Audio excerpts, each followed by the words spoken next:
සාදු සාදු සාදු. නමෝ බුද්ධාය. හැම දිනාටම තෙරුවන් සරණයි. වැඩ සිටින ගරුතර මහා සංඝරත්නයන් අවසර ශ්‍රද්ධාවන්ත පින්වත්නි, ප්‍රඥා ප්‍රාසාද සදහම් සාකච්ඡාමය වැඩසටහන යටතේ ඔබ දන්නවා මේ වන විට අප සාකච්ඡා කරමින් සිටින්නේ උතුම් සත්‍තිස් බෝධිපාක්ෂික ධර්මයන් පිළිබඳව. මේ වැඩසටහන් මාලාවේ ප්‍රථමයෙන් අප ඔබට මතක ඇති අපේ පින්න ස්වාමීන් වහන්සේ විස්තර කරන්නට යෙදුනා මේ බෝධිපාක්ෂික ධර්මයන් යනු කුමක්ද? ඒ වගේම මේ දුර්ලභ බුද්ධ ශාසනයක් ලැබෙනවා කියන්නේ කුමක් සඳහාද? බෝධිපාක්ෂික ධර්මයන් නිවන පිණිස උපකාර වන ආකාරය ගැන, ආර්ය ශ්‍රාවක ජීවිතයක බෝධිපාක්ෂික ධර්මයන් පිහිටන ආකාරය ගැන ඔබට මතක ඇති මූලික වැඩසටහන් වලින් අප සාකච්ඡා කරන්නට යෙදුණා. ඒ වගේම මේ සත්‍තිස් බෝධිපාක්ෂික ධර්මයන්ගේ ප්‍රථම කාරණාව වන ඒ තමයි සතර සතිපට්ඨානය. සතර සතිපට්ඨානය ගැන ඒ කියන්නේ කුමක්ද කියන කරුණ. එහිදී සතරක් යන මොකක්ද? කායානුපස්සන, වේදනානුපස්සන, චිත්තානුපස්සන, ධම්මානුපස්සන කියන කාරණාවන්හි කායානුපස්සනාවට අයිති කොටසේ ඒ කායානුපස්සනාවට අයිති භාවනා 14 පිළිබඳව තමයි දැන් අප මේ වන විට සාකච්ඡා කරමින් සිටින්නේ. එහිදී ආනාපාන සතිය ගැන, ඒ වගේම ඉරියාපතය, සති සම්පජන්‍ය, ඒ වගේම පිළිකුල් භාවනාව ගැන සාකච්ඡා කරමින් සිටින්නේ. අද මේ ප්‍රඥා ප්‍රාසාද සදහම් සාකච්ඡාව සඳහා දායකත්වය දරන්නේ පී.ආර්. කළුමැණිකා මහත්මියගේ, පින්වත් ආර්. කළුමැණිකා මහත්මියගේ පින්වත් දායකත්වයෙන් යුක්තව තමයි අද මේ වැඩසටහන සිදුවන්නේ. මේ මෑණියන්ගේ දායකත්වයේ මුල් කරගෙන අදත් අපිට වෙනද වගේම අපේ පින්වත් ස්වාමීන් වහන්සේ මේ ධර්ම කාරණාවන් පැහැදිලි කරන්නට අදත් අප සමග එකතු වුණා. ඉතින් අපේ පින්වත් ස්වාමීන් වහන්සේ වැඩම වදාළ අපේ පින්වත් ස්වාමීන් වහන්සේ ප්‍රථමයෙන් নমස්කාර පූර්වකව පිළිගනු ලබනවා. අවසරයි ස්වාමීන් වහන්සේ. නමෝ බුද්ධාය. තෙරුවන් සරණයි. ඉතින් පින්වත් ස්වාමීන් වහන්සේ පිළිගන්න ගමන් අපි ස්වාමීන් වහන්සේ වෙතම යොමු වෙනවා. ස්වාමීන් වහන්සේ අපි ගියවර වැඩසටහනේ සාකච්ඡා කරමින් සිටියේ ස්වාමීන් වහන්සේ අසුභ භාවනාව, පිළිකුල් භාවනාව ගැන. එතකොට මේ පිළිකුල් භාවනාවේ මූලිකව කෙනෙක් පුරුදු කරන්නේ කොහොමද? මේ පිළිකුල් භාවනාව කොහොමද අසුභ සංඥාව ඇති කරගන්නේ? ආදී කාරණාවන් අප සාකච්ඡා කළා. එතකොට මේ වගේම ආධ්‍යාත්මික බාහිරය කියන්නේ කොමක්ද කියන එකත් සාකච්ඡා කළා. දැන් ස්වාමීන් වහන්සේ දැන් මේ අසුභ භාවනාවේ මේ දෙතිස් කුණපයක් කරුණු 32ක් ගැන කොහොමද මේ එකින් එක අපි වෙන් කරගන්නේ, එකින් එක හඳුනාගන්නේ, එකින් එක අපි තේරුම් ගන්නේ කොහොමද? මේ පිළිකුල් සංඥාව ඇති කරගන්න ආකාරයට කියන එක මුලින්ම අපි පින්වත් ස්වාමීන් වහන්සේගෙන් අද දැනගන්න කැමැති. අවසරයි ස්වාමීන් වහන්සේ. නමෝ බුද්ධාය. හැම දිනාටම තෙරුවන් සරණයි. පින්වත්නි, අපි දැනගත්ත අසුභ භාවනාව කියන්නේ කෙටියෙන් මොකක්ද කියන එක ජීවිතාවේදී දැන් අපි ස්වාමීන් වහන්සේ විමසුවේ මේ අසුභ කොටස් 32 මොනවද කියන එක මේ කයේ තියෙන. එතකොට අපි සාමාන්‍ය ලෝකේ මිනිස්සෙකුට එකවරම මේ කොටස් වෙන් කරගන්න සමහරලාට අපහසුයි මේ නම් විදිහට ගත්තාම. නමුත් අපි ඇත්තටම පැහැදිලි කරගත්තොත් මේ මොනවද කියලා අපිට පුළුවන් ඒ පිළිබඳ යම් අදහසක් ගන්න. ඉතින් ඒක අර 100%ක්ම නැති වුණා සමහර කරුණු සම්බන්ධව අපිට යම් අදහසක් යම් චිත්‍රයක් අපේ හිතේ ගොඩනගා ගන්න ඒක උපකාර වෙයි. ඉතින් ඒ නිසා අපි බලන්න ඕනේ ඉස්සෙල්ලා මේ කය දැන් අපිට ප්‍රකටව පේන දේවල් පහ අපි ගියවතාවෙත් කිව්වා කිස්, ලෝම, නියපොතු, දත්, සම කියලා. මේ දේවල් අපිට අමුතුවෙන් හඳුන්වන්න දෙයක් නැහැ, මේවා පේනවා. ඊළඟට ඒකේ ස්වභාවය තමයි දැන් කෙස් ගත්තාම කෙස් වල ස්වභාවය දි รา පත් වෙන, කැඩිලා බිඳලා යන පිළිකුල් ස්වභාවය යුතු දෙයක්. ඊළඟට ලොම් කියන්නේ ඒ කෙස් ස්වභාවයටම වගේ තියෙන ශරීරේ පුරා පැතිරලා තියෙන රෝම කූපයන්ගෙන් මතුවලා තියෙන පිළිකුල් බව යුක්ත දෙයක්. ඊළඟ නියපොතුත් ඒ වගේ. නියපොතු අපේ ඒ කියන්නේ අත්වල ඇඟිලි 10ත්, ඒ වගේම පාද ඇඟිලි 10ත් තියෙන වෙන් කරලා ගත්තාම පිළිකුල් ස්වභාවයෙන් යුතු දෙයක්. ඊළඟට මේ ශරීරයේ තියෙන දත් අපිට මුඛේ දත් තිබෙන්නේ. ඒතකොට මේ දත්වල ස්වභාවය තමයි අපවිත්‍රයි, නිතර කෙල තැවරිලා තියෙන. ඒ වගේම මැලියම් තැවරිලා තියෙන. ඊටාම දුගඳහමන පිළිකුල් ස්වභාවයෙන් යුතු දෙයක්. දැන් අපි ගත්තාම සාමාන්‍යයෙන් දතක් වෙන් කරලා ගත්තොත් අපි මුඛයෙන් ඒ දත ඇත්තටම විශාල ප්‍රමාණයක් යුක්තයි. එතකොට කෙනෙක් එකපාරටම හිතන්නේ මෙච්චර මේ විශාල මේ කියන්නේ ස්වභාවයක් තියනවාද මේ දතක කියලා. නමුත් සාමාන්‍යයෙන් දතක මේ කියන්නේ විදුරු මහින් උඩට අස්ථි වලට සම්බන්ධ වෙලා තියෙන තැන දක්වාම ඊටාම මේ කියන්නේ සාමාන්‍ය අපිට පේන ප්‍රමාණයට වඩා ගැඹුරින් තියෙනවා ඒකේ. පිහිටලා තියෙනවා. ඉතින් ඒ නිසා තමයි ශක්තිමත්ව තියෙන්නේ. ඉතින් යමක් හයියෙන් අපලා කන්න පුළුවන්කම තියෙන්නේ හේතුව නිසා. ඉතින් ඒ වගේ දතක් අපි වෙන් කරලා ගත්තොත් එහෙනම් ඒක පිළිකුල්. අපවිත්‍රයි. ඒ වගේම මැලියම් බැඳුන පණුව කන දි รา යන ස්වභාවය යුතු කුඩු බවට පත් වෙලා. ඉතින් ඒ කියන්නේ අප්‍රසන්න ස්වභාවයෙන් යුතු දෙයක්. ඊළඟට තියෙනවා සම. මේ සම සාමාන්‍ය අපි විවහාරයට කියනවා මේ හැම ගුලි කරාම මේ සාමාන්‍ය දෙහි ගෙඩියක ප්‍රමාණයට ගුලි කරන්න පුළුවන් කියලා. ඒ කියන්නේ මුළු ඇඟේම තියෙන හැම අරගෙන මේ හැම ගුලි කරන්න පුළුවන් කියන දෙහි ගෙඩියක් තරමට. බෝලයක් වගේ අද ඇදුවොත් දෙහි ගෙඩියක ප්‍රමාණය තමයි මේ හැම තියෙන්නේ. කොච්චර අපේ ශරීරය පැතිරලා තිබුණත් ඒ හැමේ ප්‍රමාණය එච්චරයි. ඊළඟට තියෙනවා මේ ඒ හැමේ බලන්නකෝ දැන් අපි තුවාල හැදිනවා. ඊට පස්සේ හැම දිරලා යනවා. අර කුඩු කුඩු ගැලවිලා යනවා. ඊට පස්සේ ඒ විදිහට අර පිළිකුල් සංඥාව ගන්න හොඳම දෙයක් තමයි හැම කියලා කියන්නේ. ඉතින් හැමේ තුවාල හැදුනහම වණ වෙලා පිළිකුල් බවට පත් වෙලා. ඉතින් ඒ වගේ අර අපි ඒක සාමාන්‍ය අපේ ස්වභාවය තමයි මිනිස්සෙගේ ඒ පිළිකුල් බව අපි වහලා දානවනේ. ඒ කියන්නේ අපි මතු පිටට පේන්න තියන්නේ නැහැ සමහර අවස්ථාවලදී වගේ දැක්කත් අපි ඒක එයින් බොහොම මේ මිනිස්සු දැක්කොත් මේක හරි නෑනේ කියලා අපි බොහොම පරිස්සම් කරන දෙයක් තමයි ඒකට තුවාලක වගේ දේවල්. නමුත් ඒක සාමාන්‍ය ඇත්තටම පිළිකුල්. ඊටාම් පිළිකුල් දුගඳ හමන හොදන්න නැත්තම් කුණු ගඳ ගන්න. කුණු වෙලා ඊට පස්සේ සැරව බිබිලි ඇවිල්ලා මේ සැරව වැగిරෙන ස්වභාවයට පණුව හැදෙන ස්වභාවයෙන් යුතු දෙයක් මේ හැම කියලා කියන්නේ. එතකොට ඊට යටින් තියෙන්නේ මාංශ. ඒ කියන්නේ භාග්‍යවතුන් වහන්සේ දේශනා කරනවා තචෝ මාංශං. මාංශං කියලා කියන්නේ මේ ශරීරය පුරා තියෙන මස් ගොබ. එතකොට මේ ශරීරයේ හැඩය නිර්මාණය කරන්න හැඩේ පවත්වා ගන්න උපකාර කරන්නේ මස් ගොබ තමයි. ඉතින් ඒවයි මාංශ පේශි විදිහට පිටලා තියෙනවා. ඒවා අත්වල, කකුල් වල, ඊට පස්සේ ශරීරයේ හැම තැනකම බොහෝ විට ඒ ශරීරයේ පිටලා තියෙන මාංශ ගොබ තියෙනවා. ඊළඟට මේ මස් ගොබ සාමාන්‍ය පණුව පිරුණ පිළිකුල් ස්වභාවයෙන් යුතු දෙයක්. ඊළඟට අපි ශරීරයේ මස් කොටසක් වෙනම අරන් තිබ්බොත් ටික වෙලාවක් යනකොට ඉදිමිලා කුණු වෙලා ඊට පස්සේ ඒක ගඳ ගන්න පටන් ගන්න. ඊටාම අපවිත්‍ර දෙයක් තමයි මස් කියලා කියන්නේ. ශරීරයේ තියෙන. ඊළඟට නහරවැල්. මේ මාංශයත් එක්ක බැඳලා තියෙන නහරවැල් තියෙනවා. ඉතින් අපිට සාමාන්‍ය අතක ඊට පස්සේ මේ කකුලක වගේ මූණ එහෙන් බැලුවාම සාමාන්‍ය අපිට නහරවැල් හඳුනා ගන්න පුළුවන්. නමුත් මේ නහරවැල් විශාල ප්‍රමාණයක් මේ ශරීරයේ තියෙනවා. ඒ කියන්නේ ගොඩාක් ප්‍රමාණයක් මේ ශරීරයේ තියෙනවා පැතිරලා හැමතැනටම ලේ ගමන සිද්ධ කරන්නේ නහරවැල් වලින්. ඊළඟට මේ නහරවැල් පිළිකුල් ස්වභාවයෙන් යුක්තයි. සාමාන්‍ය එකට ගොඩ කරලා දැම්මොත් එහෙම නිකන් අර මේ වයර් ගොඩක් එකට ගුලි කරලා දැම්මා වගේ තමයි දකින්න හම්බෙන්නේ. ඊළඟට තියෙනවා මේ ශරීරයේ ඇටසැකිල්ලක්. ඇටසැකිල්ල කියලා කියන්නේ ශරීරයේ සම්පූර්ණ හැඩේ පවත්වන්න උපකාර කරන මූලික ශක්ති පද්ධතිය. ඒතොරේ ශක්තිමත් ස්වභාවය යුක්තයි. ඊළඟට බරෙන් යුක්තයි. ඊළඟට හැඩේ පවත්වන්න උපකාර කරන හිස් මුදුන ඉඳන් හිස් කබල ඊට පස්සේ බෙල්ලයට ඊළඟට කොන්දයට පේලිය ඊළඟට උකුල්ලට කලවැට දණිස්සට මේ පායට ඇඟිලියට ආදි වශයෙන් ඊළඟට උරහිස්සට මේ විදිහට මේ ශරීරේ පුරාම අස්ථි පංජරයක් තියෙනවා. ඉතින් අවසානයේට මේ ශරීරය දි รา පත් වෙන්නේ අස්ථි කොටස තමයි. ඉතින් ඒක අට්ටික සංඥාවක් විදිහට බුදුරජාණන් වහන්සේ දේශනා කළා තියෙනවා අට්ටික සංඥා සූත්‍රවල.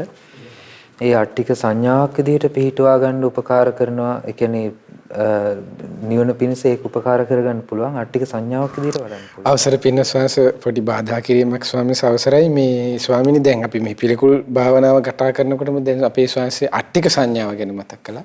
ස්වාමීස ඇත්තටම මෙතනදිත් ස්වාමීනි අවසර අට්ටික සංඥාවත් කොහොමද ඒක පුරුදු කරගන්නේ ස්වාමීස චුට්ටක් විස්තර. සංඥාව කියලා කියන්නේ අපි හඳුනා ගන්න දෙන්නේ. එතකොට අපි මේ ශරීරයේ කෙනෙකුට පුළුවන් ඇටසැකිල්ලක ස්වභාවය මෙනෙහි කරගන්න ඒකට අවධානය යොමු කරලා. දැන් ඒකට ඒ කාරණාව අපිට භාග්‍යතුන්ස් දේශනා කරලා තියෙන දැන් ඉස්සර ආරණ්‍යවල ඊට පස්සේ සාමාන්‍ය ඒ වගේ යෝගාවචර වෙන තැන්වල බොහෝ විට මේ ඇටසැකිලි තිබිලා තියෙනවා. ඇටසැකිල්ලක් පාවිච්චි කරන එල්ලලා තියලා තියෙනවා. එතකොට ඒක ඇටසැකිලි දිහා බලාගෙන අට්ටික සංඥාව පුරුදු කරගන්න. ඉතින් නමුත් වර්තමානයේ ඇත්තටම මේ වගේ පරිසරයක් නැති නිසා ඒ වගේ වටපිටාවක් ඒක අවශ්‍ය කාරණාවක් නෙමෙයි. මොකද මේ වගේ දේවල් වලට ගියාම වෙනත් ප්‍රශ්න හටගන්න බොහෝ විට ඉඩකඩ තියෙනවා. මොකද ඒකෙන් මේ අපිට අනවශ්‍ය ප්‍රශ්න ඇති වෙන්න පුළුවන් ඒ වගේ කාරණාවකදී. ඒ නිසා අපි ඒකට කරන්න ඕනේ අපිට චිත්‍ර සටහනක්, රූප සටහනක්. එහෙම නැත්නම් ඔය සමහර අවස්ථාවල සමහර කාලවලට වෛද්‍ය ප්‍රදර්ශන තියෙනවා. ඒකට අපිට ඒ වගේ තැනකට ගියාම හොඳටම ඒ සංඥාව ගන්න පුළුවන් පින්තූර ඊට පස්සේ ඒ ඇටසැකිල්ලක ස්වභාවය මෙනෙහි කරගන්න උවමනා කරන සංඥාවක් ගන්න ඒක ඒ වගේ අවස්ථාවකින් පුළුවන්. ඊළඟට අපි ඒක මෙනෙහි කරද්දී තමන්ගේ ඇටසැකිල්ල මුලින් අපි බාහිර ඇටසැකිල්ලකින් සංඥාවක් ගන්නවා මේ ඇටසැකිල්ලේ ස්වභාවය ගැන ඉස්සෙල්ලම හිස් කබල තියෙනවා උඩින්ම. ඊළඟට බෙල්ලේ අස්ති හතකින් ඒ බෙල්ලේ අස්ති වලට සම්බන්ධ වෙලා තියෙන හිස් කබල. ඊළඟට උරහිස් ඇට දෙක තියෙන දෙපැත්තෙන් ඊළඟට ඊට පල්ලෙහාන් කොඳු ඇට පිළි තියෙනවා. කොඳු ඇට පිළි උඩ කෙළවරේ තියෙනවා ඉල ඇට කුඩු සම්බන්ධ වෙලා ඊට පස්සේ කොඳු ඇට පිළි යට කෙළවරේ තියෙනවා උකුල් ඇට සම්බන්ධ වෙලා ඒ උකුල් ඇට වලට සම්බන්ධ වෙලා තියෙනවා කලව ඇට ඊට පස්සේ දණහිස් ඇට පා ඇට ආදි වශයෙන් මේ ශරීරයේ ඇටසැකිල්ලක හැඩය. එතකොට මේ හැඩය හොඳට මෙනෙහි කරන්න ඕනේ. ඉස්සෙල්ලා මේ රූප සටහනකින් බලලා ඒ ඇටසැකිල්ලේ තියෙන ස්වභාවය හිතට මේ පිහිටුව ගන්න ඕනේ. හිතට කාවද්ද ගන්න ඕනේ. ඒ හිතට කාවද්දාගෙන ඊට පස්සේ ඒක උඩ ඉඳන් පහළටත් පහළ ඉඳන් උඩටත් ඒ ඇටසැකිල්ලේ ස්වභාවය හිතින් S2 පියාගෙන මෙනෙහි කරනවා. ඒ මෙනෙහි කරද්දී ඇටසැකිල්ලක ස්වභාවය හිතේ පිහිටනවා. ඒ කියන්නේ ඇටසැකිල්ල මේ හොඳට සංඥාවක් විදිහට පිහිටන්න පටන් ගන්නවා. එතකොට දැන් ඔය ඉස්සර කතාවක් තියෙනවා මේ පරිණි පොත්පත්වල සඳහන් වෙනවා එක ස්වාමින්වහන්සේ නමක් පිණ්ඩපාතේ වඩිනකොට මේ ඒ ස්වාමින්වහන්සේ ඉස්සරහට එනවා එක්තරා කාන්තාවක්. ගෙදරින් තරහ වෙලා. ඉතින් මේ කාන්තාව ඇවිල්ලා ඒ ස්වාමින්වහන්සේ පිණ්ඩපාතේ වඩිනකොට ඉස්සරහට ඇවිල්ලා hina වෙනවා. ඉතින් මේ ස්වාමින්වහන්සේට දකින්න හම්බෙන්නේ ඇටසැකිල්ලක් තමන් ඉස්සරහට ඇවිල්ලා hina වුණා වගේ. කාන්තාවක් කියන සංඥාව ආවේ නැහැ. ඇටසැකිල්ලක් තමයි මේ තියෙන්නේ කියන සංඥාව ආවේ. එච්චරට යට්ටික සංඥාව හිතේ වැඩිලා තියෙනවා. ඒ විදිහට හිතේ ප්‍රගුණ වෙලා අට්ටික සංඥාව හොඳට පිහිටලා තියෙනවා. ඒ නිසා බාහිරින් දකින රූපේ පවා අට්ටික ඇටසැකිල්ලක් විදිහට තමයි මේ ස්වාමීන් වහන්සේට දකින්න ලැබුණේ. ඉතින් ඒ නිසා මේ පස්සෙන් ආපු මිනිස්සයා ඇහුවා මේ කාන්තාවක් ගියාද කියලා මෙතන. ඉතින් මේ ස්වාමීන් වහන්සේ කිව්වා මම කාන්තාවක් කියලා නම් දැක්කේ නෑ. හැබැයි ඇටසැකිල්ලන් නම් ඇවිල්ලා මෙතනින් hina වෙලා ගියා කියලා.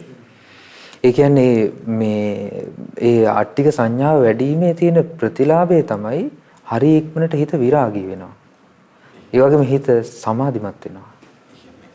අට්ටික සංඥාව කියන්නේ සමාධියට බොහෝසෙයින් ඉක්මනින් දියුණු කරගන්න පුළුවන් භාවනාවක්. හේතුපකාර වෙන භාවනා අරමුණක්. එතකොට අට්ටික සංඥා භාවනා අරමුණ හොඳට මෙනෙහි කරලා ඊට පස්සේ ඒකෙන් හොඳට විදර්ශනා වඩන්න හිත පුරුදු කරගන්න පුළුවන් නම් ඒ සමාධිය තුළ ඉඳගෙන ඒකේ ඒ ශ්‍රාවකයෙකුට ඉක්මනින් මේ ජීවිත අවබෝධය ඇති කරගන්න පුළුවන් භාවනා අරමුණක්. අට්ටික සංඥා භාවනාව. නමුත් ඒකෙදී අර අපි පැහැදිලි කරගන්න ඕනේ ඉතින් අපි ෆොටෝ එකකින් ඇත්තටම වර්තමානයේ අරමුණක් ගත්තාම ප්‍රමාණවත්. පින්තූර සටහනකින්. නැත්නම් කෘතිම ඇටසැකිලි තියෙනවා. ඉතින් ඒකේ සමහරට පොඩි ළමයින තැන්වල ගෙනලා තියාගන්න නැතුව බය වෙන විදිහට අපි සාමාන්‍ය රූප සටහනකින් ගන්න පුරුදු වුණොත් ප්‍රමාණවත්. ඒක හොඳට මොකද අර සමහර අයට මේකෙදී අර ප්‍රමාණ ඉක්මවා යනවනේ. දැන් අපි කිව්වොත් අට්ටික සංඥා වඩන්න කියලා සමහරට ප්‍රමාණ ඉක්මවා යනවා. එහෙනම් ඇටසැකිල්ලක් ගේන්න ඕනේ. එහෙම නැතුව අට්ටික සංඥා වඩන්න බෑ. ඊළඟට එහෙම නැත්නම් අපි ඇටසැකිල්ලක මේ ප්ලාස්ටික් එකක් හරි ගෙනල්ලා තියාගන්න ඕනේ. ඉතින් පොඩි ළමයි ඉන්න ගෙවල ඒව ගෙනල්ලා තියාගන්න අවශ්‍ය නැහැ. පොඩි ළමයි ඒවට බයයි. ඉතින් ඔබ ධර්මයේ පුරුදු කරන්න කැමති නම් අනිත් අයට බය උපදවන්න නැතුව මේ තමන් අරමුණ ගන්න සංසිඳීමේ. ඒ අරමුණට ඉතින් රූප සටහනක් අරගෙන ඒක පොඩ්ඩක් ලොකු කරලා ඒ අවශ්‍ය භාවනාව කරන වෙලාවට විතරක් ඒක පේන්න තියාගෙන අනිත් අයට පේන්න කරන්න ඕන එක නෙමෙයි භාවනාව කියන්නේ. ඒ නිසා අට්ටික සංඥාව පුරුදු කරගන්න පුළුවන්. නමුත් ඒකෙදි මතක තියාගන්න ඕනේ හිත තැම්පත් වුණාම සමහර අයට හිත ඉක්මනින් එකඟ වෙනවා භාවනා අරමුණු මේ විදිහට පුරුදු කරනකොට. ඒ පුරුදු කරනකොට එකපාරටම කලබල වෙන්න එපා මේ ඇටසැකිල්ලක් Tamanට පේනවා. දකින්න ලැබෙනවා කියලා කලබල වෙන්නේ නැතුව ඒ භාවනා අරමුණේ දිගට මින් දැස් අරින්න යන්න එපා එකපාර. අට්ටික සංඥා වඩනකොට ඒක හොඳට මතක තියාගන්න ඕනේ කාරණාවක් හිම කරනවා නම් යම් කෙනෙක්. එතකොට ඒ හොඳට ඒක කියන්නේ එකපාරට ඒක පේන්න පටන් ගත්තොත් නිමිත්ත ඇති වුණොත් සංඥාවක් උපන්නොත් ඒක මෙනෙහි කරමින් ඉන්න ඊට පස්සේ භාවනාවෙන් එකපාරටම නැගිටින්න නැතුව ඇස් අරින්න නැතුව භාවනා කර කර ඉඳලා ඊට පස්සේ දිගටම භාවනාව පවත්වලා තමන් S2 අරිනවා කියලා බාහිර අරමුණ වලට හිත යොමු කරලා S අරින්න ඕනේ. ඒ කියන්නේ එක්කෝ අඩිල නිරව වෙනස් කරගන්න පුළුවන් S පියාගෙනම. ඊළඟට තමන්ගේ අතපය පිරිමැදලා ඒ පිළිබඳ සංඥාව ගන්න පුළුවන්. එතකොට එහෙම අරගෙන තමයි අර අරමුණ වෙනස් කරගන්න ඕනේ. එකපාරම භාවනාව කරලා නැගිටලා යන එක සුදුසු නෑ. ඒ කියන්නේ ස්වාමීන් වහන්සේ අවසර දැන් ඕන භාවනාවකද නැත්නම් ඕන භාවනාවකද එහෙම කරනවා නම් හොඳයි. ඒතර ඕනම භාවනාවකදී කෙනෙක් මේ තමන් ගන්න භාවනා අරමුණත් එක්ක බොහෝ වෙලාවක් ඉන්නවනම් ඒක මෙනෙහි කරලා ඊට පස්සේ මේ S2 අරින්න කලින් අතපය පිරිමැදලා ඊට පස්සේ බාහිර ශබ්ද ඇහෙනවා නම් ඒවට අවධානය යොමු කරලා ඒ විදිහට ටික වෙලාව විනාඩි 5ක විතර කාලයක් S2 පියාගෙන මේවට අවධානය යොමු කරලා කාලය ගත කරලා S2 කරලා නැගිටලා යනවා නම් වඩා සුදුසුයි. මොකද ඒකට හේතුව තමයි සමහර අයට අර හිත එකඟ ස්වභාවයටපත් වුනහම එකපාරට නැගිට්ටාම අර අරමුණෙන් එකපාරට හිත මිදෙන්නේ නැහැ. එහෙම වුණාම වෙන්නේ මේ කැරකිල්ල වගේ හැදෙන්න පුළුවන්. එහෙම නැත්නම් හිත වික්ෂිප්ත වෙන්න පුළුවන්. ඒ වගේ මොනවා හරි ඒ කියන්නේ අර සාමාන්‍ය ස්වභාවයට වඩා දැන් අපි ඔක්කොම අරමුණු අඩු කරලානේ තියෙන්නේ භාවනා අරමුණට හිත එකඟ කරගෙන. ඒතකොට එකපාරටම අපිට ගොඩක් අරමුණු එකපාරටම ගන්න අපහසු වෙන්න පුළුවන්. එහෙම වුණාම අර ඔලුව කැක්කම වගේ සමහරට කියන්න පුළුවන්. නිසා අර භාවනාව කරනකොට ඒක හරියට නිවැරදිව දැනගෙන කරන්න ඕනේ. ඊළඟට විශේෂයෙන්ම අට්ටික සංඥා වගේ එකක් කරනවා නම් මෛත්‍රී භාවනාව වඩන්න ඕන නිරන්තරයෙන්. ඒ කියන්නේ පූර්ව භාවනා විදිහට කොහොමද? මෛත්‍රී භාවනාව වැඩිම සුදුසුයි බුද්ධානුස්සති වගේ දේවල්. ඒ අතරේ මේ අට්ටික සංඥාවත් වඩන්න පුළුවන්. ඉතින් ඒකෙදි ඇටසැකිල්ල හිස් කබලේ ඉඳන් යටි මේ කියන්නේ පායැඟිලි දක්වා ක්‍රමානුකූල මෙනෙහි කරගෙන ගිහිල්ලා ඊට පස්සේ ආයේ පායැඟිලි වල ඉඳන් ආයේ උඩට ක්‍රමානුකූල මෙනෙහි කරලා එහෙම අර ඇටසැකිල්ලක ස්වરૂපය හඳුනා ගැනීම සංඥාවක් විදිහට හිතට පිහිටුවා ගැනීම තමයි හිතට කාවද්දා ගැනීම තමයි කරන්නේ. ඒකල S2 පියාගෙනත් ඒ අරමුණ ඒ විදිහටම මෙනෙහි කරමින් සිටීම. ඒ විදිහට මෙනෙහි කරලා මේ භාවනා අරමුණක් විදිහට ඒක මේවා කියන්නේ හිතේ පිහිටුවා ගන්න පුළුවන්. මේ ස්වාමීනි මට අවසර ස්වාමීන්වහන්සේ දැන් හදිස්සියේවත් දැන් මේක දැන් පොදුවේ ගත්ත ස්වාමීන්වහන්සේ දැන් අට්ටික සංඥාව කරමින් වේවා කුමන හෝ භාවනාවක් කරමින් ඉන්න කෙනෙක්ට දැන් අපිට හිතමු හදිස්සිය කුමන හෝ දෙයකට කතා කරන්න උනා. අපි කොහොමද ස්වාමීන් වහන්සේ කතා කරන්න ඕනේ ගිහිල්ලා එකපාරම හැරවන්නද මේ තට්ටුවක් දාලා හොලලා නැකිටවන්නද කොහොමද එහෙම අපි කරන්න ඕනේ දැන් ওই වගේ ප්‍රශ්නයක් වෙනවා නම් දැන් අපි දන්නේ විශ්වාස කරන භාවනාව කුමක්ද කියලා. එතකොට කොහොමද ස්වාමීනි අවසර? එතකොට එතෙන්දි කරන්න ඕනේ මේ ඇත්තටම ඒ භාවනා කරන කෙනා ගිහි කෙනෙක් නම් අපි හිතමු ගොඩාක් වෙලාවට ගිහි ගෙවල් ඉතින් බාධා වැඩිනේ. එතකොට ඒ කෙනා කරන්න ඕනේ තමන් හුදකලා වෙලාවක. ඒ වෙලාව තෝරගන්න ඕනේ. ඊළඟට සුදුසු වෙලාවක්, ගෙදර කට්ටිය අඩු වෙලාවක්. ඊට පස්සේ එහෙම නැත්නම් තමන්ට භාවනා කරන්න සුදුසු තැනක්. ඒක තමන් කාමර ලොක් කරගෙන හරි ගෙදර ඉඳගෙන එහෙම අර නිදහසේ තමන්ට කරන්න පුළුවන් වටපිටාව හදා ගන්න ඕනේ. ඒකනේ අර භාග්‍යතුන් වහන්සේ හැමතැනකදීම දේශනා කරන්නේ මේ අරඤ්‍යගතව, රුක්කමූලගතව, ශුඤ්ඤාගාරගතව කියලා. එතකොට ඒ ක්‍රමවේදයක් තමන් පිළියෙල කරගන්න ඕනේ. ඊට පස්සේ කාට හරි අවස්ථාවක් වුණොත් කතා කරන්න ඒ වගේ මේ කතා කරනවා නම් ඒ වෙලාවට උග්‍ර පාදලා දොරට තට්ටු කරලා එහෙම නැත්නම් ගිහිල්ලා බලලා එක පාටම කතා කරන්නේ නැතුව ඒ පොඩි ශබ්දයක් කරලා ඒ වගේ කතා කරාම ඒ කමක් නැහැ. ඉතින් ඒ වගේ අර ක්‍රමානුකූල පිළිවෙලක් තියෙනවා ඒකේ. ඒක දැනගෙන ඉන්න ඕනේ. ඉතින් ඒ නිසා ආර්ථික සංඥා වේවා වෙනත් භාවනාවක් වේවා කවුරු හරි භාවනා කර කර ඉන්නකොට ඒක පාරටම ගිහිල්ලා කතා කරන්නේ නැතුව ඒකේ ක්‍රමානුකූලව මේ එයාට බාධාවක් නොවන විදිහට කිරීම තමයි සුදුසු වෙන්නේ. එහෙමයි ස්වාමීනි අපි කතා කරමින් හිටියේ සංස දැන් මේ දෙතිස් කුණපේ ගැන. එතකොට අට්ටි කියන කොටසේදී මේ ශරීරයේ තියෙන කොටස් මෙනෙහි කරනවා. එහෙමයි. මේ ඇටසැකිල්ලේ තිබෙනවා පිළිකුල් සහගත ස්වභාවයක්. ඒ පිළිකුල් සහගත ස්වභාවය කියලා කියන්නේ අපි දි รา පත් වෙලා යන ඊළඟට දැන් අපිට දත් ඇට ගත්තාම දත් ඇටවල තියෙනවානේ මේ පිළිකුල් සහගත බව. ඒක පිළිකුල් වගේම ඒක දි รา පත් වෙලා පොළොවට පස් වෙලා කුඩු වෙලා ඊට පස්සේ මැලියම් බෙදලා ඒ වගේ මේ ශරීරයේ ඇටසැකිල්ල ප්‍රകൃතියෙන්ම පිළිකුල් සහගතයි. දැන් මොකද මේකේ මස් තැවරිලා, ලේ තැවරිලා, ඊළඟට නහරවැල් ඉතිලා, ඊළඟට මහා අපවිත්‍ර දෙයක් විදිහට මේ ශරීර අභ්‍යන්තරයේ තියෙන්නේ. ඉතින් අපිට මේ එකපාරට නොපෙනුනාට මේ ශරීරයේ හැඩය හදලා දෙන්නේ අස්ථි කොටසෙන්. ඒ ඇටසැකිල්ලේ අස්ථි ස්වභාවය අපි මෙනෙහි කරලා ඒක පිළිකුල් වශයෙන් මෙනෙහි කිරීම තමයි අසුභ භාවනාවේදී කරන්නේ. ඊළඟට තියෙනවා අට්ටි මින්ජං කියලා. ඒ කියන්නේ ඇට ඇතුලේ තියෙනවා මේ ජෙලි වගේ ස්වභාවයක්. ටිකක් ගොරෝසු, ඒ කියන්නේ ඝනකමින් යුතු මේ දියරත් නොවන නිකන් ජෙලියටතර ටිකක් ඝනකම ස්වභාවයෙන්. ඒකට අන්න ඒවට කියනවා මේ අට්ටි මින්ජං ඇට මිදුළු කියලා. ඊළඟට ඒවා තමයි ඔය අස්ථි ජොයින්ට් වල, ඒ කියන්නේ අර එකට එකතු වෙන මේ සංදිවල මේ ක්‍රියාකාරීත්වයට උවමනා කරන දේ තමයි අට්ටි මින්ජං. ඒකට ඒක ඇට සැකිල්ල ඇතුළෙම තියෙන දෙයක්. හැදෙනවා. ඇට සැකිල්ල ඇතුළේ හැදිලා ඊට පස්සේ මේ ඒ සංදි ක්‍රියාකරන පහසුවෙන් ක්‍රියාකරන උවමනා කරන මේ නිකන් අර ලීසි තෙල් වගේ ඒ වගේ දෙයක් ඒතකොට ශරීරයේ තිබෙනවා. ඒකට කියනවා අට්ටි මින්ජං කියලා. ඊළඟට වක්කම් කියලා කියන්නේ මේ වකුගඩු. මේ ශරීරයේ ලේ ධාතුව පිරිසිදුව තියාගන්නේ මේ මුත්‍රා බවට පත් කරන වතුර මුත්‍රා විදිහට අපවිත්‍ර දේවල් පෙරිලා මේ ශරීරේ බැහැර කරන්න උවමනා කරන ඒ බහිස්රාව පද්ධතියට උවමනා කරන දෙකක් තමයි ශරීරයේ තිබෙනවා වකුගඩු දෙකක්. ඒක පොඩි කොටසක් මේ ශරීරයේ තියෙන ශරීරයේ පිටපැත්තට වෙන්න මේ තියෙන සාමාන්‍යයෙන් අඹ ගෙඩියක වගේ හැඩේ තියෙන අඹ ඇටයක වගේ හැඩේ තියෙන පොඩි අවයවයක්. ඒතකොට ශරීරයේ කොටසක්. ඉතින් ඒකෙන් කරන්නේ මේ ශරීරයේ තියෙන ලේ ධාතුව පිරිසිදු තියාගන්න ජලය පෙරලා මුත්‍රා විදිහට බැහැර කරලා අපවිත්‍ර දේ පෙරලා අයින් කරන එක තමයි වකුගඩු වලින් කරන්නේ.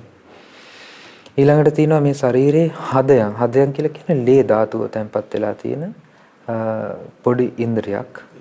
සාමාන්‍යයෙන් අත මිට මෙලෙවට පස්සේ තියෙන ප්‍රමාණය අතේ මේ තියෙන්නේ මේ අල්ල තියෙන්නේ අතේ. ඒතර අල්ලේ පමණ ප්‍රමාණය කියලා තමයි සඳහන් වෙන්නේ.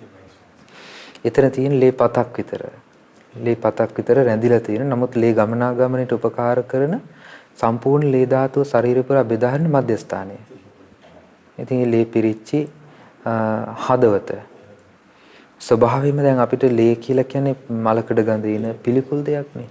ඒකට ලේ පිරිච්චි නහරවැල් පිලි ගඳ ගහන ඊළඟ ලේ පිරුණ මස්වැදල්ලක් වගේ එකක් දැක්කහම මේක පිළිකුල්නේ.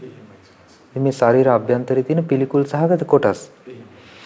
ඊළඟට තියෙනවා යකණං. යකණං කියලා කියන්නේ පිලි ගඳ හමන ලේ කුට්ටියක් වගේ ලොකු විශාල පිලි ගඳ හමනවා. ඒ වගේම ලොකු ලේ කුට්ටියක් වගේ විශාල මේ අක්මාව. එතකොට අක්මාවෙන් කරන්නේ මේ ශරීරයේ තිබෙන විස අයින් කරන එක. ඊළඟට ශරීරයේ පෝෂණය බෙදාහරන එක. ඒකට ඒ වගේ අර සාමාන්‍ය ක්‍රියාකාරීත්වය. ඒ කියන්නේ ශරීරයේ තියෙන ලොකුම ඉන්ද්‍රිය කියලා කියන්නත් පුළුවන්. ඒකට අක්මාව කළු පාට, දුඹුරු පාට. දැන් අපි සතුන්ගේ දැකලා තියෙනවනේ අක්මාව. ඒ කියන්නේ පීකුදු කියලා කියන්නේ. ඊට පීකුදු කියලා කියන්නේ සතුන්ගේ අක්මාවට. ඒ වගේ අපේ ශරීරයේ තියෙන මිනිස්සෙගේ ශරීරයේ තියෙන විශාලම ඉන්ද්‍රිය අක්මාව. ඒ පිළිකුල් ස්වභාවයෙන් පිළිකුල් ගඳ ගන්න ඊටාම අපවිත්‍ර දෙයක් ශරීර අභ්‍යන්තරේ. ඊළඟට තියෙනවා කිලෝමකම් කියලා පිත්තාශය. ඒතර ශරීරයේ ආහාර දිරවන්න උවමනා කරන කොටස.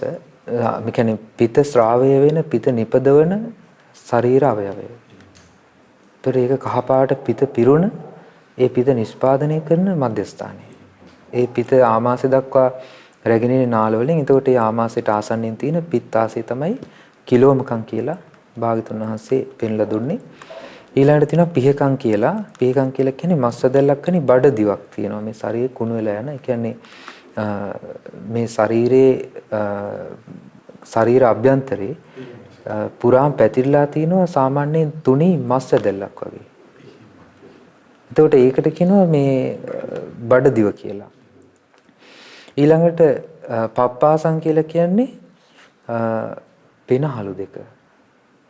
දැන් අපේ ශරීරයේ හුස්ම ගන්න උවමනා කරන ප්‍රධාන අවයවය. එතකොට මේ පෙනහළු දෙකක් මේ ශරීරයේ තිබෙනවා. ඒ පපු කුහරය ඇතුලේ තියෙන්නේ. ඉතින් ඒ පොඩි නිකන් කිඳි කිඳි වැටකුළු කරලා මේරුවට පස්සේ ඒ කිඳි කිඳි වගේ තියෙන්නේ. අන්නේ ඔව් ඒ වගේ මේ ඒ නෙට් එක වගේ තියෙන කොටසක් තියෙනවා පෙනහළු දෙක.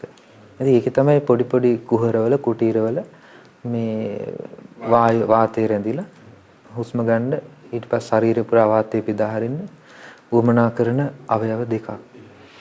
ඊළඟට තියෙනවා අන්තං. අන්ත කියලා කියන්නේ මේ ශරීරයේ තිබෙනවා අඩි 22ක් පමණ දිගින් යුතු විශාල ඉන්ද්‍රියක්. ඒ තමයි බඩවැල. ඉතින් ඒක හරියට දිග ගැරඬියෙක් මේ ලේවරුවක දාලා හැම ගහලා ලේවරුවක දරණ වැල දාලා ගුලි කරලා තියනවා වගේ. බඩ ඇතුලේ කුස ඇතුලේ තියෙන්නේ. ඒකට විශාල දිගක් තියෙන අසාමාන්‍ය දිගක් තියෙන දිග ඇරියාම. ඒකට ඒ කුඩා බඩවැලත් ඒ වගේම අන්තගුණ මහා බඩවැල. ඒකට ඒ ශරීරයේ ආහාර දිරවල ආහාර වල පෝෂණය ශරීරයට උරා ගන්න උවමනා කරන ඒ දිගකින් යුක්තව තමයි මේ බඩවැල පිහිටලා තියෙන්නේ. ඉතින් ඒකෙදී නොඑක ආකාරයේ මේ රසායන ද්‍රව්‍ය ක්‍රියාකාරීත්වයටපත් වෙලා ඒ ශරීරයට අවශෝෂණය කරගන්නවා මේ ආහාර ජීර්ණය වීම පිණිස. ඒ ජීර්ණය කරලා පෝෂක ද්‍රව්‍ය ශරීරයට අවශෝෂණය කරගන්නේ බඩවැලේදී. ඊළඟට ඒ කුඩා බඩවැලෙන් මහා බඩවැලට යනකොට එතකොට තියෙන සම්පූර්ණ අසුචි. දි รา පත් වෙච්ච මල. එතකොට ඒ භාග්‍යවතුන් වහන්සේ දේශනා කරනවා මේ ආමාශය තමයි උදරියන් කියලා කියන්නේ. ඊළඟට තියෙන උදරියන්. ඒ කියන්නේ ආමාශය. ඊළඟට කරීසං කියලා කියන්නේ අසුචි. එතකොට මේ විදිහට ඒ ශරීරය පුරාම තියෙනවා මේ විදිහේ කුණප කොටස්. එතකොට ඒවාර ගොරෝසු ස්වභාවයෙන් යුතු කුණප කොටස් තියෙන්නේ. එතකොට ඒ ගොරෝසු භාවයෙන් යුක්ත නිසා මේවට කියනවා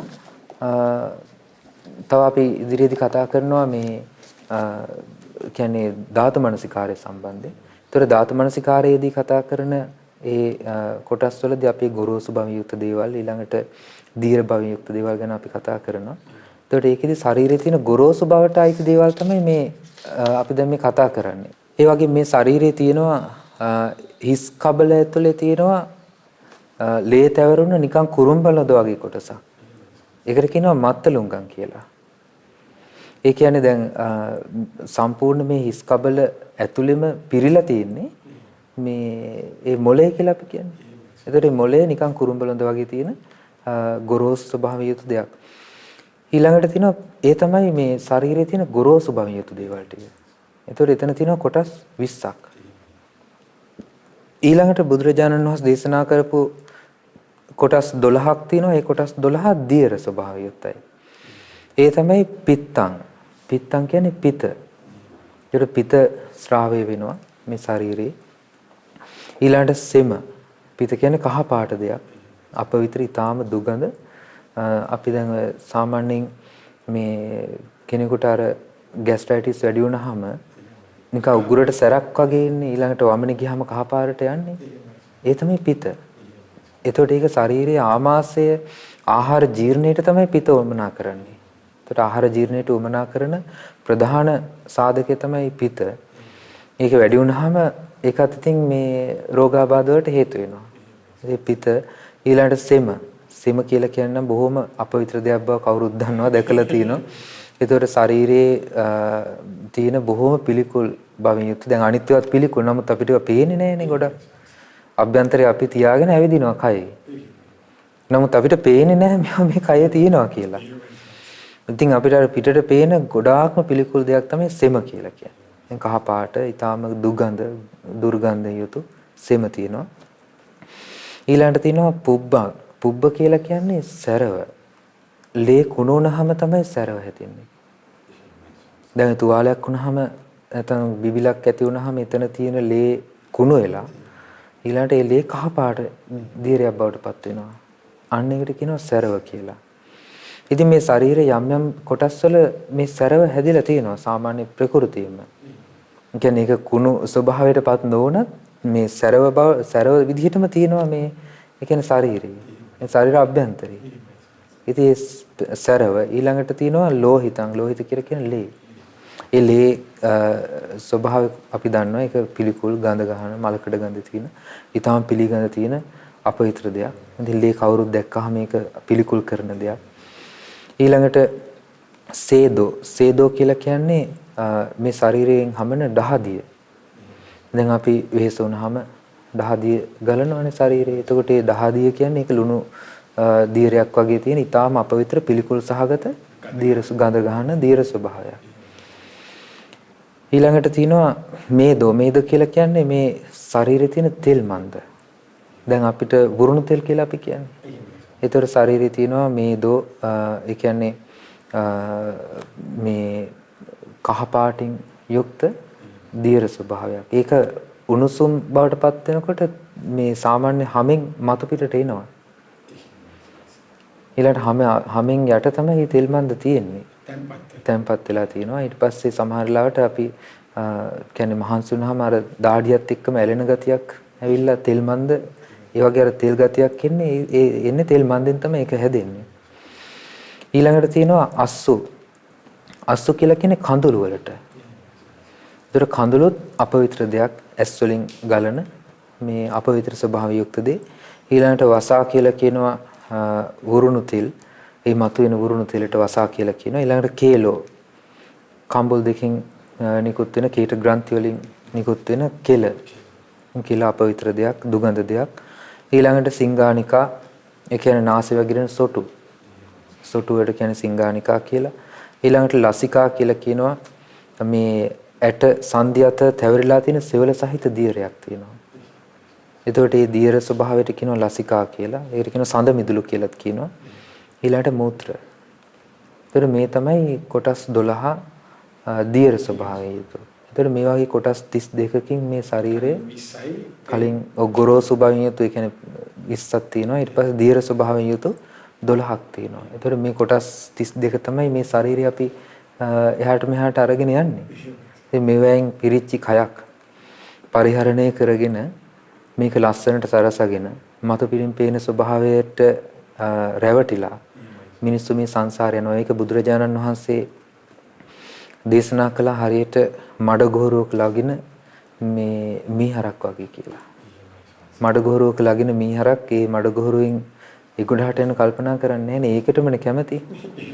ඒ වගේ මේ අඥාන පුද්ගලයා අඥාන සත්වයා මේ රූපේ නම් වූ මඩගොහරුවේ ගිලි බැසගෙන සිටින අඥාන පිරිසක් විදිහට ආයයමත් රූපේ උපාදාන කරගෙන රූපයට නැඹුරු වෙලා රූපය ඇසුරු කරගෙන මේ සංසාරයට වැටිලා තියෙනවා. ඉතින් මේක තමයි සසර ගමනේ ඇත්ත. එහෙමයි ස්වාමී. පින්වත්නි ඔබට දැන් ස්වාමීන් වහන්සේ පැහැදිලි කරලා දුන්නා මේ දෙතිස් කුණපය. කුණප කොටස් 32. ගොරෝසු වශයෙන් 20කුත් තීරමේස් වැගිරෙන ස්වභාවයෙන් යුතුව 12කුත් ඒ 12යි ඒ 20යි 12යි අන්න 32ක් වෙනවා. එතකොට දෙතිස් කුණපය ගැන ඔබට යම් දැනීමක් යම් වැටහීමක් ඒ සම්බන්ධය යම් අසුබ වශයෙන් සංඥාවක් ඔබට ගෙනන ආකාරය ගැන අපි ස්වාමීන් වහන්සේ විස්තර කළා. ඒ වගේම ඔබට මතක ඇති තම ලස්සන තවත් ඔන්න අපේ ජීවිතයට එකතු කරගන්න පුළුවන් ලස්සන භාවනාවක් ගැන මේ පිළිකුල් භාවනාවත් එක්කම අපේ ස්වාමීන් වහන්සේ විස්තර කළා. ඒ තමයි අට්ඨික සංඥාව. අට්ඨික සංඥාව පුරුදු කරන්නේ කොහොමද කියන කරුණත්. පින්න ස්වාමීන් වහන්සේ ඒත් එක්කම මම අද දවසේ පින්න ස්වාමීන් වහන්සේගෙන් අසා දැනගන්න කැමති තව කරුණක්. ඒ තමයි ස්වාමීන් දැන් මේ දෙතිස් කුණපයත් එක්ක දැන් මේ පිළිකුල් වෙලා යන මේ වැගිරෙන ස්වභාවයෙන් උතු පිළිකුල් ස්වභාවයෙන් උතු මේ දේවල් එක්ක ස්වාමීන් වහන්සේ දැන් මේ භාවනාවෙත් අවසානයේ තියෙන අනිකුත් කායानुපස්සනාවේ භාවනාවල වගේම සමුදේ ධම්මානුපස්සීවා කායස්මින් විහෙරති වය ධම්මානුපස්සීවා කායත්මින් විහෙරති මේ පිළිකුල් දෙයක් එක්ක මේ වහුකඩුවක් හදවතක් අක්මාවක් එක්ක තියෙන මේ කොහොමද මේ සම්බන්ධයක් තියෙන්නේ ස්වාමීන් වහන්සේ මෙහෙම එකක් කොහොමද වෙන්නේ අවසරයි ස්වාමීන්. දැන් මෙතන අපි බලන්නේ දැන් අර අපි කලින් කියපු කාරණා ඔබට ආයෙ සිහිපත් කරන්න කැමතියි. කියන්නේ මේ ශරීරයේ විමසා බලන්න ශරීරයේ නුවණින් දැකීම පිණිස උවමනා කරන දොරටුවක් නේ අපි මේ දෙතිස් කුණපේ විවෘත කරගන්නේ. එතකොට අපි කෙස් ලොම් නිය දත් සම්මාසාදී මේ ශරීර කොටස් වලින් අපි නුවණින් විමසමින් බලනකොට ඒ පිළිකුල් සහගත ස්වභාවයේ යුතු දෙය අරමුණු කරගෙන අපි යනවා මේ ජීවිතය පිළිබඳ ඒව හටගන්න නැති වෙන ස්වභාවය දක්වා නුවණින් විමසීමකට. ඒතකොට දැන් මේවා පවතින්නේ මේවා පැවැත්ම තියෙන්නේ හේතුඵල ධමත් එක්ක. දැන් මේවා අපිට වෙන් වෙන් වශයෙන් මේ විදිහට කතා කරන්න පුළුවන් වුණාට මේවා එකට ගොනු වෙලානේ තියෙන්නේ. ඒතකොට ඒකට කියනවා මේ පද්ධතිය එහෙම නැත්නම් මේ ශරීර කූඩුව මේ ජීවිතය එකකට ගොනු වෙච්චි මේ ස්වභාවයක්. ඒතකොට ඒකට ගොනු වෙච්ච ස්වභාවය අපි වෙන් කර කර බලලා තමයි ඒකේ ඇත්ත తත්ත්වය තේරුම් ගන්නෙ. මේ ගොනුව එහෙම නැත්නම් මේ එකතුව ක්‍රියාත්මක වෙන ස්වභාවයක් මූලික අවස්ථාවක් තියෙනවා. මූලික ස්වභාවයක් තියෙනවා. ඒ මූලික ස්වභාවය තමයි හේතුඵල ධමයට නතුව ක්‍රියාත්මක වෙන වැඩපිළිවෙල. ඉතින් ඒක තමයි එතකොට ආධ්‍යාත්ම වශයෙන් ගත්තොත් මේක තමන් තුළ තියෙන තමන්ගේ ජීවිතේ තමන්ගේ සලකන මේ කයේ තියෙන ඇත తත්වය තමයි මේ අසුබ බව. පිළිකුල් බව. ඊළඟට බාහිරත් තියෙන්නේ මේ ස්වභාවයෙන්ම යුක්ත වූ බාහිර කයවලමයි තමයි හැමෝම පරිහරණය කරන්නේ. ඉතින් මේට වඩා වෙනස් බවක් ඒවැ නැහැ. මේ දෙකේම තියෙන සමානත්වයක්. තමා තුලත් බාහිරත්. ඒක විමසලා බලනවා. ඊට පස්සේ ඒ නුවණින් විමසනකොට එතකොට ඒ ශ්‍රාවකයාගේ හිත විරාගී එහෙම නැත්නම් නිෂ්කාමී ජීවිතයක් බවට පත් වෙනවා.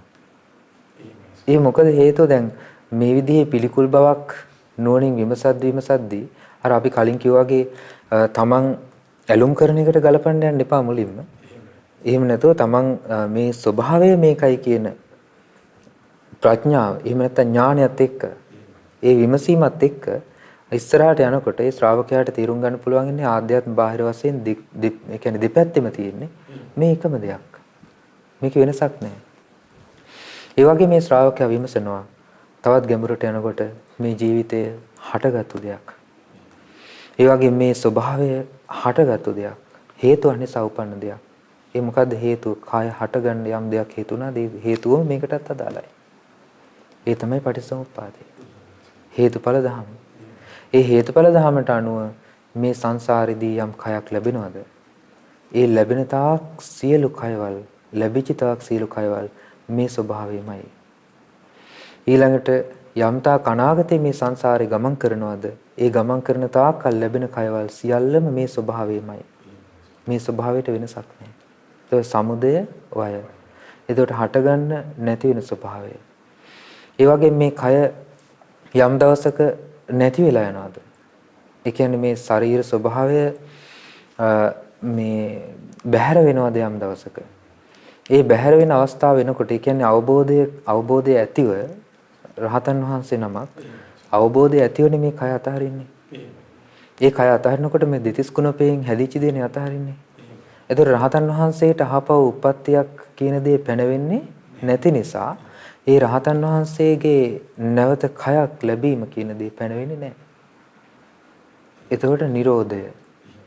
එතකොට මේ කයේ Nirodha ගත්තාම මේ කාය සමුදයත් කාය අත්ංගමයත් මේ කයේ නැති වී යාමත්. එතකොට ශ්‍රාවකයා නුවණින් විමසා බලනවා. ඊළඟට මේ කය නැවත නැවත හේතුඵල ධර්මයට අනුව ආයි අපි මේ කය මේ ජීවිතය තුලම දැන් ජීවත් වෙන කාල සීමාවක් තියෙනවනේ අපිට. ඒ ජීවත් වෙන කාල සීමාව තුලමනේ රහතන් වහන්සේ මේ කය කෙරෙහි තියෙන බන්ධනය නිරුද්ධ කරන්නේ. රහතන් වහන්සේ නිරුද්ධ වෙන්නේ. නමුත් සාමාන්‍ය පෘථග්ජන ලෝකයේ මිනිස්සයා ආයයයිමත් මේ කයටමනේ බැඳිලා යන්නේ. ආස කරන්නේ. එතකොට ඒ ආසාව සිද්ධ වෙන්නේ හේතුඵල ධර්මයේ සකස් වීමත් නිරුද්ධ වීමත් නිසා. හේතුඵල ධර්ම හට ගන්නවා. හට ගන්න තැනම නිරුද්ධ වෙනවා. එතකොට ඒ ස්වභාවය පවත්වනවා. ඒ ස්වභාවය ගැන අවබෝධයක් නැහැ. සාමාන්‍ය කෙනා. රහතන් වහන්සේ ඒ හට ගැනීමත් නිරෝධයත් මුළුමනින්ම අවබෝධ කරලා සාක්ෂාත් කරලා ඒ හට ගැනීම නිරෝධය කෙරෙහි පවත්වන්නා වූ යම් චන්දරාගයක් ඇද්ද? ඒ චන්දරාගය මුළුමනින්ම ප්‍රහාණය කරනවා. අන්නේ සිතට කියනවා විමුක්ත වූ සිත කියලා. ඒ විමුක්ත වූ සිතක් ඇති වෙන්නේ ගැඹුරු විමර්ශනයකින්. ඉතින් ඒ නිසා සමුදය වශයෙන් පටිච්චසමුප්පාද ධර්මයට අදාළව මේ ධර්මයේ නුවණින් විමසා බැලීමකින් තොරව සමාධියෙන් එහාට යන්න බෑ. මේ අරමුණ තුළ අපිට කෙස්සෝ ලොම් හෝ ආදී මේ අරමුණ තුළ අපිට චිත්ත ඒකාග්‍රතාවයක් උපදවා ගන්න පුළුවන්. නමුත් ඒක සමාධියට උපකාර වෙන අංගයක් පමණයි. ඒ කියන්නේ ධානයක් වුණත් ධානයක් සමාධියක් උපදවා ගන්න මේ අරමුණක් මෙනෙහි කරලා පුළුවන්. නමුත් ඒක විදර්ශනා වශයෙන් වඩලා අවබෝධය කරා යන්න තියෙන්නේ සමුදය වයසි. ඒ කියන්නේ අවබෝධයෙන් කලකිරීම පිණිස. අවබෝධයෙන් කලකිරීම පිණිසත් ඒ වගේ විමුක්තිය පිණිසත්. ඒ විමුක්තිය පිණිසත් හේතු වෙන විමර්ශනය තමයි මේ භාග්‍යතුන් වහන්සේ ආධ්‍යාත්ම බාහිර වශයෙන්ුත් ඒ වගේම සමුදය වය වශයෙන්ුත් පෙන්ලා දීලා. එතකොට පින්න ස්වාමීන් වහන්සේ අවසාන වශයෙන් අද මේ කාලයත් එක්ක දැනගන්න මේ ස්වාමීන් වහන්සේ දැන් පිළිකුල් භාවනාව කියලා අපි ගොඩාක් ඇත්තටම කරන්නේ ඔය 33 කුණපේ සිහි කරා ඔය 32 සිහි කරා හරි මං ඉවරයි කිව්ව භාවනා කළා ඇහුවොත් අසුභ භාවනාව කළා. එච්චරයි. ඇත්තටම ස්වාමීන් වහන්සේ හරියටම අසුභ භාවනාව කළා කියන්නේ එහෙම වුණොත් ඒ 33 කුණපේ මුල් කරමින් ඒ සමතේ පැත්තේ විදිහට මුල් කරමින් සිහි කරලා මේ විදිහට සමුදේ වයත් සිහි කිරීමමද? ඔව් දැන් අපි අර කලින් ඉගෙනගත්තු සූත්‍රයේ භාගතුන් වහන්සේ දේශනා කළේ සතිපට්ඨාන භාවනා මාර්ගයත් ගැන දේශනා කළේ. එතකොට මේ දේශනාවේදී භාගතුන් වහන්සේ පෙන්ලා දුන්න විභංග සූත්‍රයේ තියෙන සංයුත්ත නිකායේ මේ සතිපට්ඨාන සංයුත්තේ ඒකෙදි බුදුරජාණන් වහන්සේ පෙන්ලා දුන්නේ එතකොට මේ ඔක්කොම සියලු භාවනා. ඒ කියන්නේ එකින් එක අපිට වෙන් කරලා ගන්න පුළුවන්. එතකොට සතිපට්ඨානය කියන්නේ අපි කෙස්න ලොම් නේද සම්මාදී වශයෙන් අසුභ මනසිකාරය මෙනෙහි කරනවා. ඒකට කියනවා කායानुපස්සනාව. නැත්නම් කායानुපස්සන සතිපට්ඨානය. ඊට පස්සේ සතිපට්ඨාන භාවනාව කියලා කියන්නේ ඒ විමසපු දේ සමුදය ධම්මානුපස්සීවා කායස්මින් විහෙරති ආතාපි සම්පජානෝ සතිමා විනේ ලෝකේ අවිජ්ජා දෝමනස්සං. ඒතර මේ ජීවිතය කෙරෙහි පවත්වන ඇලීම් ගැටීම් දුරු කරමින් ඇලීම් ගැටීම් දුරු වෙන ආකාරයට ඒ සමුදය වශයෙන් මේ ජීවිතය පිළිබඳ දකිනවා. ආහාර හට ගැනීමෙන් මේ කය හට ගන්නවා. මේ ජීවිතය හට ගන්නවා. මේ පැවැත්ම හට ගන්නවා කියන එක. ඊළඟට ආහාර නිරෝධයෙන් මේ කය මේ ජීවිතය නිරුද්ධ වී යනවා කියන විමර්ශනය. ඒතකොට ඒකත් එක්ක තමයි මේ සතිපට්ඨාන භාවනාව වෙන්නේ. ඊළඟට සතිපට්ඨාන භාවනා මාර්ගය කියලා භාගතුන් වහන්සේ වදාළේ ආර්ය ශ්‍රාණික මාර්ගය. ඒතර ආර්ය ශ්‍රාණික මාර්ගය තුල සම්මාදිට්ඨිය ආදී කාරණා පිනිස පවතින ප්‍රධාන දේ තමයි සතිපට්ඨානය. ඒ කුසල් අරමුණු තුල අපි කොයි පැත්තෙන් ගත්තත් කුසල අරමුණ තුල අපේ හිත පිහිටුවා ගන්න මේ විමර්ශන උපකාර වෙනවා. ඉතින් පින්වත්නි අද ප්‍රඥා ප්‍රාසාද සදහම් සාකච්ඡාමේ වැඩසටහනෙන් අපි පින්න ස්වාමීන් වහන්සේ ඔබට විස්තර කරන්න යෙදුන මේ දෙතිස් කුණපය මූලික කරගැනීමෙන් ඒ වගේම එහි ඊළඟට සමුදේවය හට ගැනීම නැතිවීම ගැන කොහොමද මේ සිහි කරන්න ඕන කියන ආකාරය ඒ වගේම සම්පූර්ණයෙන්ම මේ අසුභ භාවනාව පුරුදු කරනවා කියන කරුණ අද ඔබ සමහර විට හොඳට තේරුම් ගන්න ඇති. ඉතින් ඒ විදිහට අද අපිට මේ ලස්සනට මේ ඊ타ත්ම පැහැදිලි ලෙස මේ අසුභ භාවනාව ගැන අපේ ස්වාමීන් වහන්සේ අදත් අපිට කියලා දුන්නා. දැන් හෙට දවසේ ඉඳන් අපිට සාකච්ඡා කරන්න තියෙන ඊළඟට වෙනත් භාවනාවක්. හැබැයි මේ සම්බන්ධවම යන ස්වභාවයෙන් යුතු දෙයක් අපි හෙට දවසේ අපිට තියෙන්නේ ධාතු මනසිකාරය කියන භාවනාවේ පිළිබඳව දැනගන්න. අපි ඉතින් ඒ කරුණ සම්බන්ධයෙන් දැනගැනීමේ බලාපොරොත්තුෙන් අදට අපි මේ අපිට තිබෙන කාලයේ අවසන් නිසා අපි වැඩසටහන අවසන් කරනවා. ඉතින් අද දින මේ ප්‍රඥා ප්‍රාසාද සදහම් සාකච්ඡාව සඳහා දායකත්වයේ දරන පින්වත් ආර් කළුමැණිකා මේනියන්ගේ දායකත්වයෙන් යුක්තව රැස්වූ සියලු පින් කැමති සියලු දෙවියන්ට අනුමෝදන් කරමු. සක්දෙව් රජුන් ඒ වගේම දතරාෂ්ට්‍ර විරූපාක්ෂ වෛශ්‍රවණ සතරවරම් දෙව්මා රජදරුවන් ආලවක සෙන්පතිතුමන් සීවක සෙන්පතිතුමන් ඇතුළු සියලු සෙන්පති දෙවිවරුන්ට මේ පින්බීමට බෝධීන් වහන්සේට සෑරාජානන් වහන්සේ අධිග්‍රහිත සියලුම දෙවිවරුන්ට ඔබ අප සියලු දෙනාගේම ඉෂ්ට දේවතාවුන් වහන්සේලාට මේ පින් අනුමෝදන් වෙත්වා. ඒ වගේම දායකත්වයේ දරු ආර් කළුමැණිකා මෑණියන් ඇතුළේ පවුලේ හැම දෙනාටම ඒ වගේම විශේෂයෙන් අපට මේ උතුම් ධර්ම කාරණාවන් කියලා දුන්න අපි පින්න ස්වාමීන් වහන්සේටත් සියලු දෙවිවරුන්ගේ ආරක්ෂාව රැකවරණය සලසා දෙත් ඔබ අප සියලු දෙනාටත් මේ පින් අනුමෝදන් වන සියලු දෙවියන්ගේ සියලු ආරක්ෂාව රැකවරණය සලසලා දෙවියෝද මේ ගෞතම බුදු සසුනේ චතුරාර්ය සත්‍ය ධර්මයේම අවබෝධ කරත්වා. ඒක විශේෂයෙන්ම අපිට මුලින්ම ඇත්තටම අපි කළ යුතුයි අපිට මේ උතුම් ධර්ම කාරණාවන් කියලා දුන්න අපේ පින්න ස්වාමීන් වහන්සේට පුණ්‍යානුමෝදනා කළ යුතුයි. ඉතින් අපි පින්න ස්වාමීන් වහන්සේට පින් අනුමෝදන් කරනවා.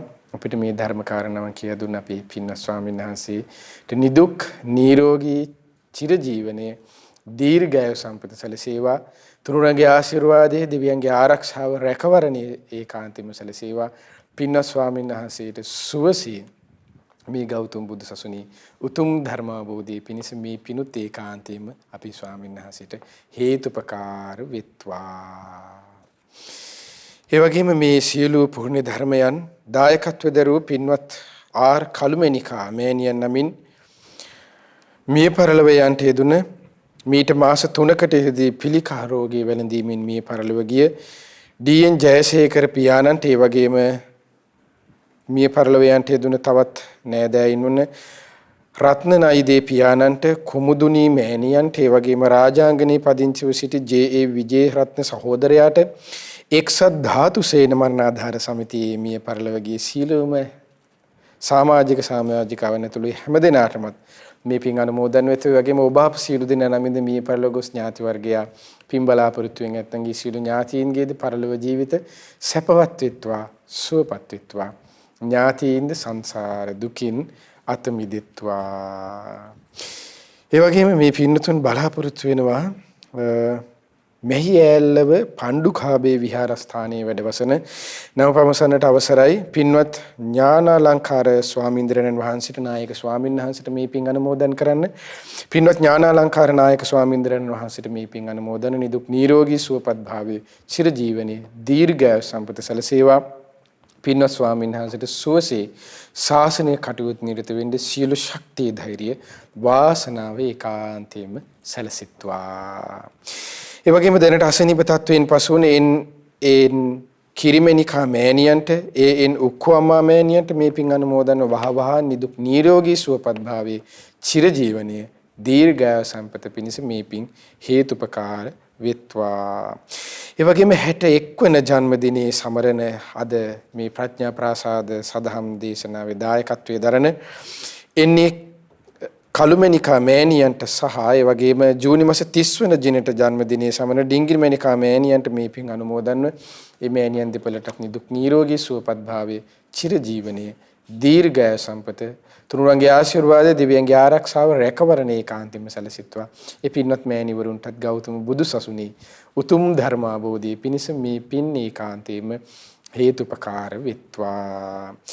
ඒ වගේම හේමලතා කළුමැණිකා පොඩි අප්පු නන්දාවති ප්‍රදීපානී සෙනරත් බද්දේගම චමින්ද රෝහිණී පුංචිමැණිකා ඉන්දික සමන් කුමාර පොඩිමැණිකා සීතා ඉන්ද්‍රාණී දේවින්ද නන්දන සංජීව පුෂ්පා ජානක බඩි අම්මා ඒ වගේම කුමාරී ජනිතා ඇතුළු ඒ දායකත්වයේ දරුවේ පින්වත් අනිකුත් සීල දෙනාටත් මේ පින් අනුමෝදන් ඒ හැම දෙනාටමත් නිදුක් නිරෝගී සුවපත් භාවයේ චිරජීවනයේ දීර්ඝායු සම්පත සැලසේවා.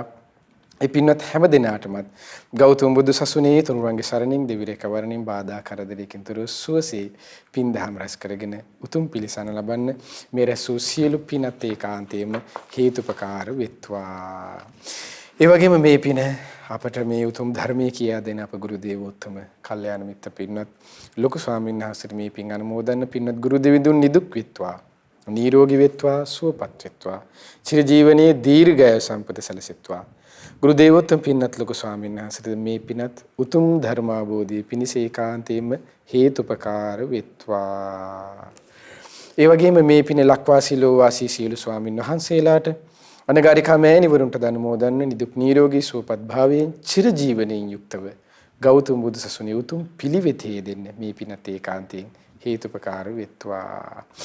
ඔබ අප හැම දෙනාගේම දෙමාපියන්ට ගුරුවරයා දැහිත මිතුරු ඇතුළු සෑම දිනාටමත් ශ්‍රද්ධා මාසික ධර්ම දානෙ උදව් උපකාර කරන නන් අයරින් උදව් උපකාර කරනව මේ පුණ්‍ය කටයුතු වලට වෙහෙස මහන්සි වෙලා උපකාර කරන සොයා බලා කටයුතු සිදු කරනව ඒ හැම දිනාටත් මේ සමලෙස මේ පින් අනුමෝදන්ව ඒ ඔබ අප සියලු දෙනාමත් නිදුක් වෙත්වා නිරෝගී වෙත්වා සුවපත් වෙත්වා චිරජීවනයේ දීර්ඝායු සම්පත සැලසෙත්වා.